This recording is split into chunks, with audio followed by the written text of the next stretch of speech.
Welcome to Keeping It Young podcast, conversations about marriage, family, and ministry life. I'm Dave. And I'm Bethany. And we are the Youngs. Thanks for joining us today as we've been discussing over the last couple of weeks, going on, 7 or 8 weeks now, investments in your marriage, investing in your marriage. And we talked many weeks ago now about responsibilities and roles in the marriage and how important those are. We talked about having a best friend relationship. And we spent several weeks on romance, or in the words of my wife, on vaboom. Vaboom. Vaboom or vavoom, which was Whichever. it? We'll take it. That's awesome. And we've also then added here at the just at the end of this series on investing in your marriage, we got so many messages and conversations with people about the challenging seasons of life. And so Beth and I decided to add at least 3 sessions here. Last week we kind of kicked things off, just talking about how that any marriage is going to face some really challenging seasons. Right. Seasons are normal; they come and go, and everything from illness to just different situations, financial situations. Right. Last week we talked about the monthly cycle that can be a challenging season, as well as pregnancy. Right. And that's a challenging season. Today we want to talk about a very important one, and one that my wife has gotten a lot of questions about, and just a lot of curiosity about it. We want to talk about the menopause. Menopausal season. And that's quite a, apparently quite a topic. I Googled it, I put in the word humor and the word menopause, and found a few things like this. One, just a number of quotes. And someone had posted, "I don't have hot flashes. I have short private vacations in tropical-like conditions." And I wish that were fun. I guess you have to be a menopausal lady to quite understand that one. Probably. Another one said, "Could my hot flashes be causing global warming?" And how about Definitely. that one? "My greatest fear is that the menopause doesn't exist, and this is actually the real me." Ooh. Oh, And, my. These were under humor. Sometimes you just need to lay down on the floor and do nothing for 3 days. Yes. And that one apparently appealed to my wife there. I swear, if my memory was any worse, I could plan my own surprise party. And I don't know if that's menopausal or just humor. Oh. But as Bethany was thinking through the passage that came to her mind, there are some passages anytime you teach on marriage, family, that are just vital. In the Old Testament, Deuteronomy 6, Psalm 78, the New Testament, Ephesians 5 and 6, of course. Right. And then 1 Peter 3 often gets referred to, and it's worth our just reviewing again, and then we'll just jump right in. The Bible says in 1 Peter chapter 3, verse 1, "Likewise, ye wives, be in subjection to your own husbands, that if any obey not the word, they also may without the word be won by the conversation of the wives. While they behold your chaste conversation coupled with fear, whose adorning, let it not be that outward adorning of plaiting of hair, of wearing of gold, or of putting on of apparel, but let it be the hidden man of the heart in that which is not corruptible, even the ornament of a meek and quiet spirit, which is in the sight of God of great price." Notice he says there's something that a wife has there that has great value to it.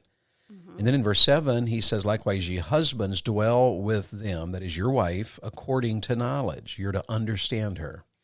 You're to get to know about her and understand this. And so I will just stop right there and say, man, this is a session on menopause. Right. But it's not just for ladies, because God has called us to go through this season of life together. And so he's telling us here in this passage that we're to dwell with our wife according to knowledge. You have to understand this season of her life and walk with her through it and love her through it and lead her through it. And then he says, giving honor unto the wife, really the idea there is value unto the wife. So the wife has something here that is of great price, and you have something of great price, and that's your wife. As unto the weaker vessel, the Bible says, and as being heirs together the grace of life, that your prayers be not hindered. Now, Bethany, just take a moment and just give a brief overview of why these verses are so important as we talk about menopause. Well, they're important for women in all seasons of life. And I don't know how many of you younger women, maybe it was when you were growing up in your house, or maybe as a college student, you would come home during the summertime, or you've been around a lady at church, and all of a sudden you recognize in them this tension, this irritability, this ability to get frustrated at the last minute. And you think to yourself, oh my goodness, what in the world is wrong with her?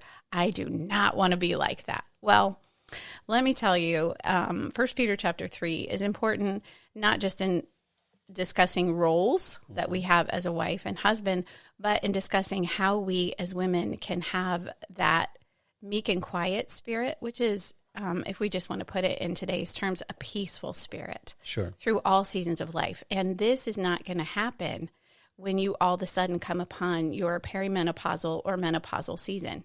It is something that you have to be working on in your relationship with Christ, in your relationship with your husband, all throughout your marriage. So 1 Peter chapter 3 then is important, I would say, in 2 or 3 ways. First of all, the first verse talks about winning your husband over without the word. Mm-hmm. And menopausal women are known for harsh words. So we need to take that first verse and what we can glean from that as a menopausal or perimenopausal woman or a woman preparing for that season that is to come. We can just think to ourselves, I need to be careful of my words. I need to keep my words either sweet or no words at all. And then it also talks about, and we just mentioned, the meek and quiet spirit, a restful spirit. When you enter those menopausal years or perimenopausal years, and we'll talk about that in a minute, what the difference is.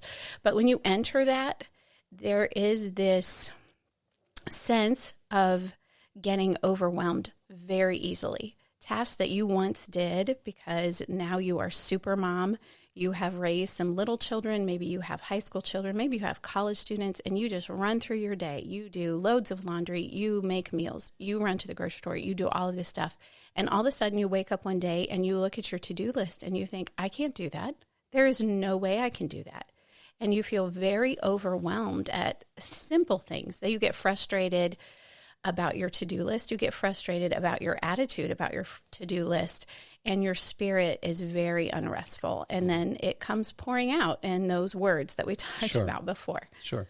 And we closed last week, if you listened to last week's session, as we introduced this and talked a little bit about pregnancy and the monthly cycle. Right. Mom Dennis, that's Bethley's mom. Mom Dennis had a quote, and we kind of closed with that. We still have the Holy Spirit even when we're hormonal. Yes.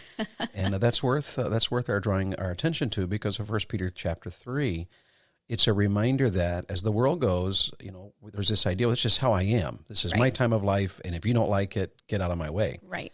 Oddly enough, this is a weird time of life, and it always confuses us when you see a couple that's been married for 25 or 30 years and they end up separated or divorced. Mm. And this is two things happen during that season of life. There's the midlife crisis that typically applies more to the men. We'll talk about that next week. Mm-hmm. And then there's the menopausal hormonal situation that applies to the ladies, and it is a challenging season of life. Absolutely. A lot of couples don't do well. Yes, empty nesting is going on at that time. Mm-hmm. Children are moving on, getting married, and so a lot of different changes. So just a couple of things here. A new word that I learned during this learning about this, as my wife and I have gone through this season of life, is the word perimenopause. So I know you mentioned that a moment ago, and many of our audience might be like me and not know what that means. So let's talk about perimenopause for a moment. I mentioned it actually once in a ladies' session, and I had a medical professional come up to me afterwards and say, I have never heard that term before in my life. And I thought, oh dear, maybe I read it somewhere and I read it wrong. But no, I've looked this up on the Mayo Clinic's, their online page, their website. And this is from their website in May of 2017. And perimenopause actually means around menopause. It refers to the time during which your body makes the natural transition to menopause, marking the end of your reproductive years. It can begin usually in your 40s, but sometimes as early as your mid-30s. Your estrogen levels rise and fall unevenly. Your cycles are irregular. You could have none for maybe 6 to 8 weeks and then 2 in 1 month. They might be harder with a lot more pain, or they could be shorter with not a lot of pain. They're often accompanied by hot flashes, night sweats, sleep problems, lack of desire. Actually, it seems like what a lot of people call menopause is actually more perimenopause. Perimenopause. So to be technical. Yes. Sure. And so you've got a lack of your desire for intimacy. You might have difficulty in intimacy whether due to pain or dryness, mood changes. These are caused by your hormone imbalance, but by all these other issues you're dealing with too, your hot flashes and your lack of sleep. You will have decreased fertility, but not ceased. That's why sometimes ladies think, oh, I can't get pregnant. And, oh, yes, you have a baby. Sure. Bone loss and cholesterol changes are all part of perimenopause. Yeah, and that's from the Mayo Clinic webpage. Right. So Yes.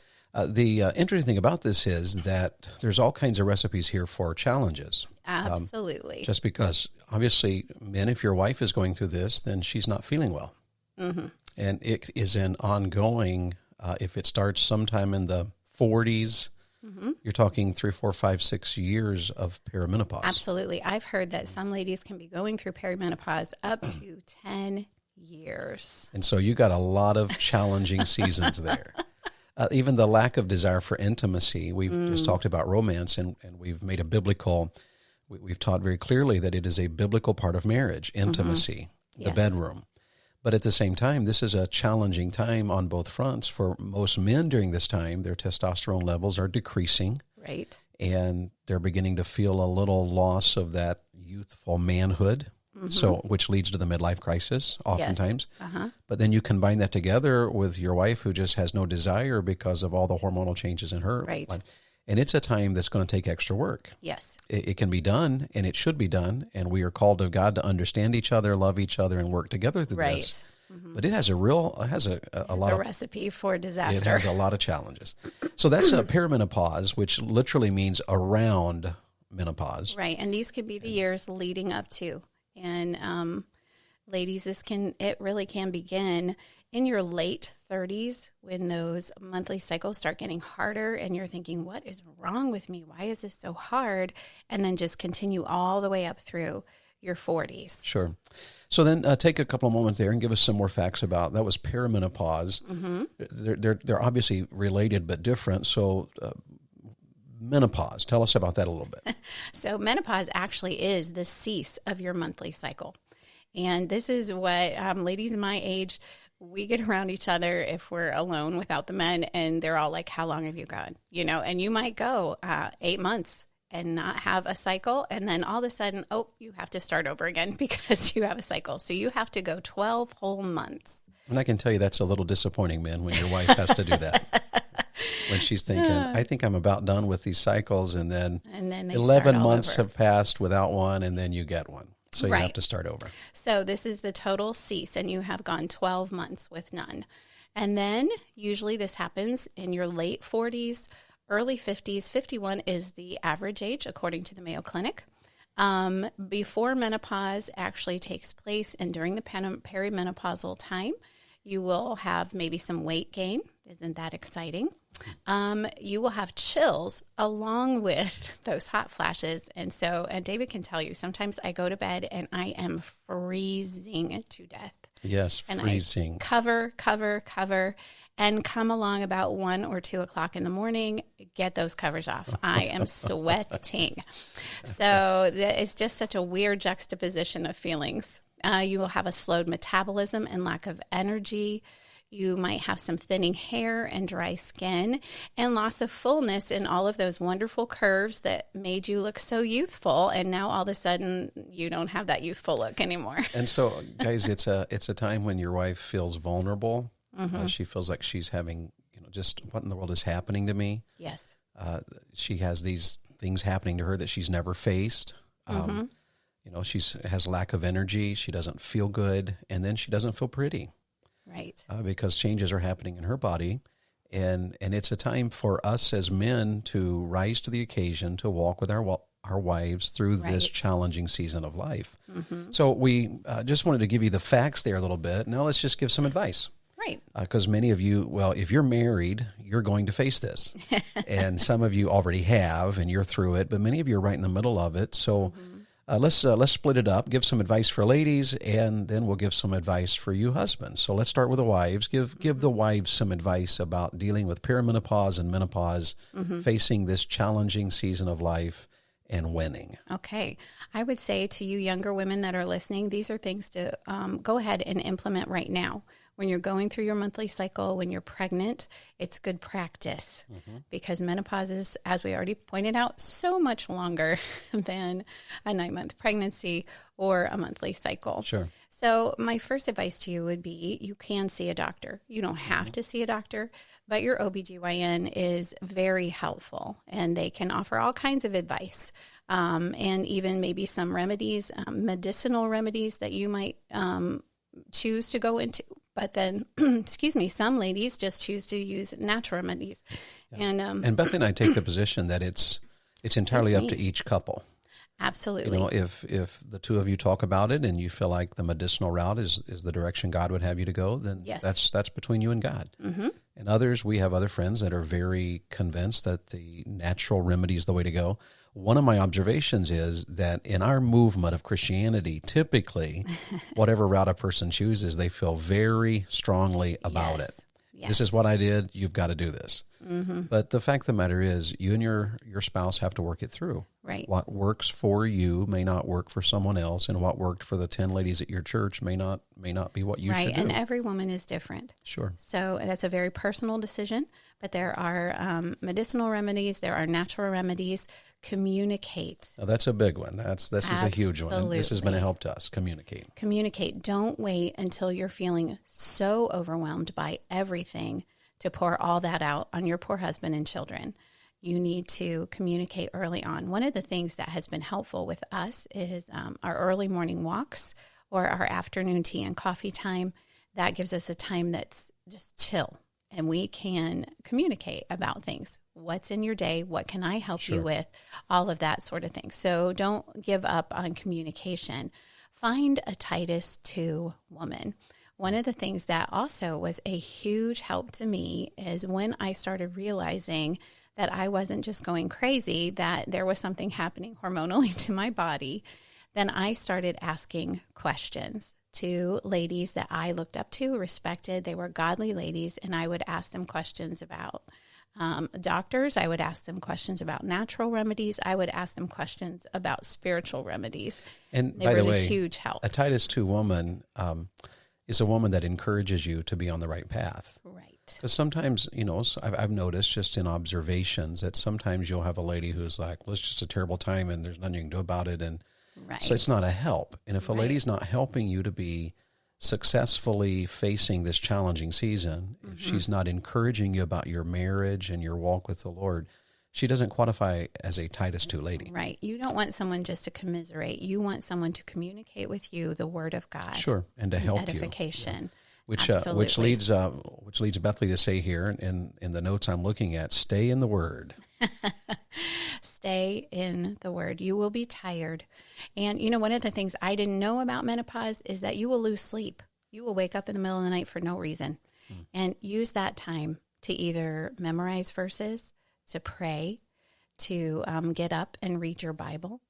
So stay in the Word. Yeah, and this was a huge difference. Normally, in our early days of our marriage, I would be the one who preferred to go to bed early, and my wife was a night owl. And then I would get up early because I went to bed early, and she would prefer to sleep in some. Right. And all of a sudden, one day, things just kind of flip. My wife, it's like 9 o'clock in the evening, and she's like, I think I'm going to bed. Yeah. and me and all the kids were like, is Mom okay? And the joke in our family was, are you expecting a baby? and then she's up early. So rarely, in the first 20 years of our marriage, or 25 maybe, I was always up before Bethany. It was just kind of a normal thing. But rarely is that true now, and so she'll be up. Sometimes I'll wake up in 5 in the morning or 4 in the morning, and she's not in the bed because she couldn't sleep. Right. And so rather than be frustrated about it, she gets up and reads. She gets up and has devotions, prays. Yes. And has turned this challenging time into a spiritual growth. Absolutely. You get closer to the Lord, and that's a good place to be because it will help you to recognize your triggers. Sure. You're going to start recognizing, okay, I have been crying for 2 days over nothing, or I feel frosted on the inside as soon as my husband walks in the door. What is wrong with me? Well, you're feeling hormonal and perimenopausal. So that's recognize a good word. Frosts me. It just frosts me. You just recognize them, and then you can go back to the verses you're working on. You can go back to prayer. Yes.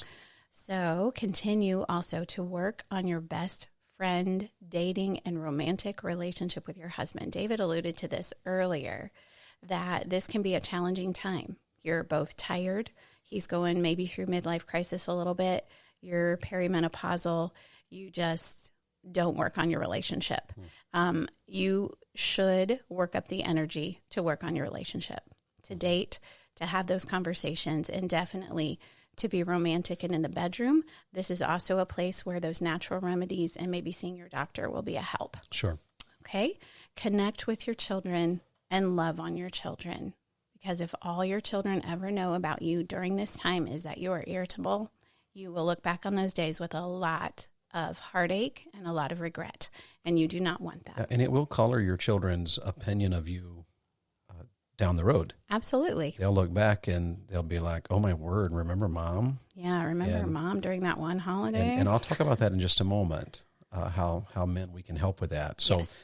Give that last truth there because that's so important. This one I heard from Mrs. Beverly Van Gelderen. I don't know if the Van Gelderens listen, but I want to give a shout out to her because this was the best perimenopausal advice that I got when I asked a Titus 2 lady, and she definitely is one. She said, Bethany, stay sweet. And it's an acronym for getting sleep, for drinking water, for eating right, for exercise, and for spending time with God. So That's sleep, really good. water, eat right, exercise, and time with God. And she said, Bethany, sometimes we try to fix physical problems with spiritual help, and you definitely need the spiritual, but you also need the physical. You need your sleep. Yeah. You need to drink lots of water. You need to eat right, and you need exercise. And then, yes, you need that time with God. So remember, stay sweet. And I can tell you that those 5 steps, stay sweet, those 5 steps in that acronym there, they made a difference. Yes, in absolutely. Bethany's life and in our marriage. Yes. So they're very important. And as a Christian woman, sometimes you're like, oh, you just need to get over it, get godly and get over it. And sometimes you just need a nap. Yeah. I know I heard a preacher say one time that sometimes the most spiritual thing you can do is take a nap. Yes. God limited us and we need sleep. Absolutely. Now, men, if you're listening, and I hope you are, because you need to understand your wife, understand and educate yourself. It was a help to me to realize that this is normal. That while my wife is going through with her hot flashes, her night sweats, she turned down the air conditioner, turned on the heat, 20 minutes apart from each other, that was normal. And to understand that helped me to know how to respond properly to her. Yes. And so what do we do? If she needs the air conditioner on, then we turn it on and put on sweatshirts. Yeah. And if she needs heat on, then, we go outside and let her, roast in the house or whatever. But understanding that rather than it being a frustration, yes, it allowed me to be able to respond with unconditional love. Mm-hmm. And so as you understand and educate yourself, make sure that your wife knows you're unconditionally going to love her through this. Right. And that unconditional love is something you say. Mm. You don't take that for granted. You say, hey, I know this is a tough time. I know this is a challenge. I know you feel like, you're barely surviving right now, but I love you and I always will. Mm-hmm. And nothing's going to change that. I'm here for you. Mm. That's telling her and assuring her. And then makes a huge difference. And then gently leading. Sometimes I have to say to Bethany, maybe you need to take a nap. I think you need to take a nap. Well, and sometimes he just will say to me quietly, if I'm being harsh, and sometimes as in this season, you don't know. And he'll just say, hey, that was a little harsh. Or, hey, what's going on? Can I help you with something? And that is my clue. Okay, I'm being a little harsh and I didn't know. Yeah, and men, the key word there is gently. Mm-hmm. And remember that a soft answer turns away wrath. This is a time when your wife's already on edge. Her emotions are all over the place. Mm-hmm. And this is the way God has made her. So we want to be careful about, how we respond to that because she's going through a God-given way of life right now. Right. And invest in your marriage. So love her unconditionally, invest in your marriage, take her on dates, spend time together. Mm-hmm. And this is a big one, man. I'll tell you, we got just a few more moments here, but listen to this one very carefully. Lead your children to understand their mom. Hmm. If you take this as a time to bash mom to the children, if you take this as a time to be like oh my word, your mom is an emotional mess, If you take this as a time to tear down your wife, then your children will disrespect her. They will struggle in their love for her. Yes. And then she will resent you. Right. Because she knows that you have driven a wedge between her and the children. An already struggling time, you just made it worse. So, men, the thing you can do is communicate to your children. You tell your children, this is a hard time for mom. This is normal. This is something moms go through at this time of life. And yet, I told my sons when they realized that, what's up with mom? Well, this is what's happening. This is what we call menopause, perimenopause. And so love her. And when you can see that your mom is really stressed, help her. Take over. She's in the kitchen and she's obviously very frustrated. Well, go in and take over. You can help with the dishes. You can help with cooking. You can say, Mom, let me get that. Let me do that. And by understanding the kids and teaching them to be sweet to their mom, guys, it made a huge difference in our marriage and in our home. Yes.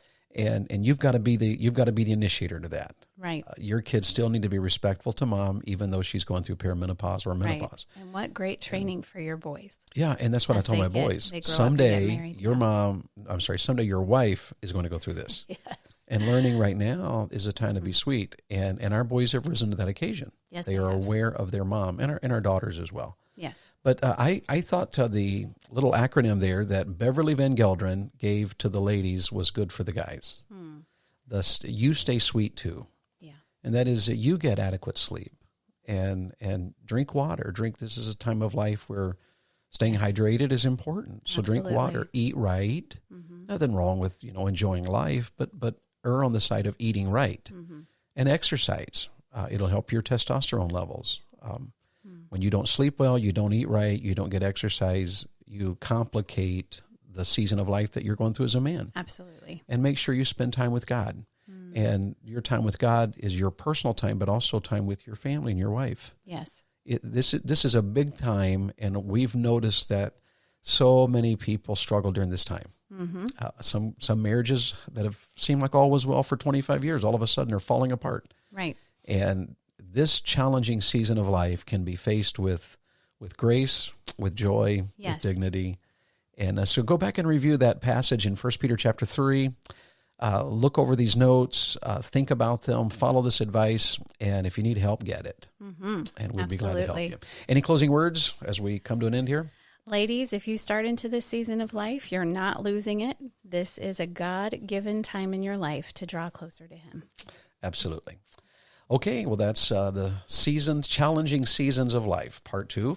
And we'll do one more next week. I hope you'll join us as we talk about the midlife crisis. That will apply a little more to men, though ladies face that as well. Right.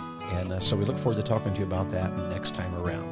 This is Keeping It Young Podcast, and I hope you'll go to our webpage, keepingityoungpodcast.com.